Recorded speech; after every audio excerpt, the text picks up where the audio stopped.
Okay, here we have, I think it's either late 1935 or early 1936, Gibson EH-150 lap steel. Um, it's kind of unusual because it has the triple dots. I think there was one or maybe two production runs where they did the triple dots here. So they're kind of unusual. So early one, of course, has the classic Charlie Christian pickup. Now when I got this guitar, it was really a basket case. Which is kind of unusual for these guitars because generally when you find these, they're in really excellent condition. But this one was, a lot of the glue seams were pulling apart, even though these guitars look like they're solid body, they're not. They're actually hollow inside here.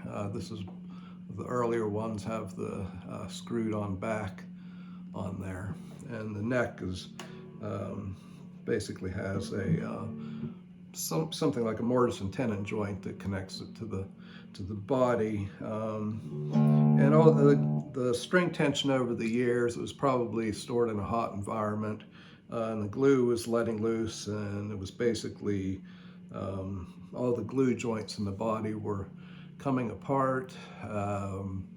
Also, the finish was so oxidized that you couldn't even really see the wood underneath the finish.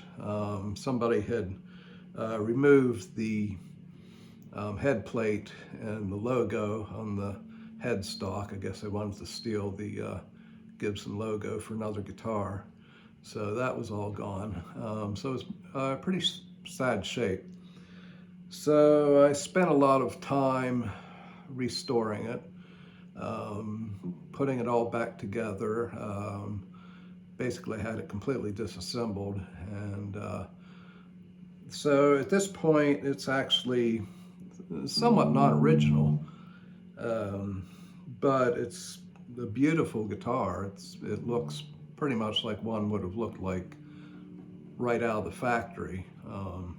In fact, it's probably, as far as the finish goes, it's probably even a little bit better than what the original ones were. I sprayed it with a nitrocellulose finish.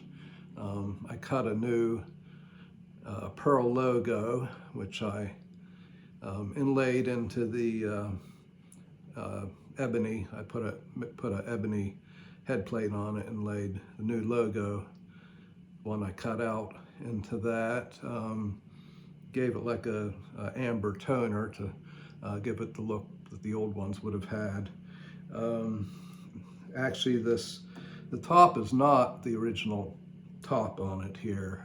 When I had it all apart and I got the old finish off the top, it was really very ugly top wood they had. It wasn't even book matched, and half of the top had a little bit of figure. The other half of the top was completely plain. It just really didn't look good. And I happened to have a nice piece of very old curly maple that was the right size, so I decided to just ditch the old top and make a new, much nicer looking top on it. I also replaced the binding here on it. The pickup, of course, is original. The knobs, of course, are original. All this is too. I did replace the volume and tuning pots with modern pots, so that's all new. Let's see, what else? So really, it's of course the tuners, the original tuners on it too. So it's a nice sounding guitar. It has a little different sound than most of my lap steels. I think it's a little bit almost like an acoustic sound to it, maybe because it does have a hollow body on it. Very nice. I like the note separation on the bass strings is really nice.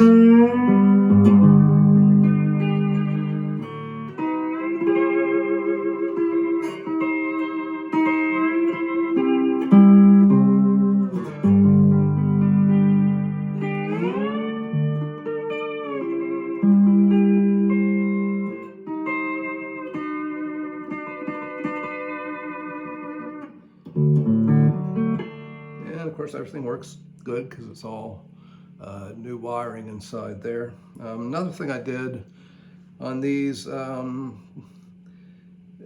also tend to pull up here because there's basically a tail block here, and you know this seam back here completely separated from the sides of it.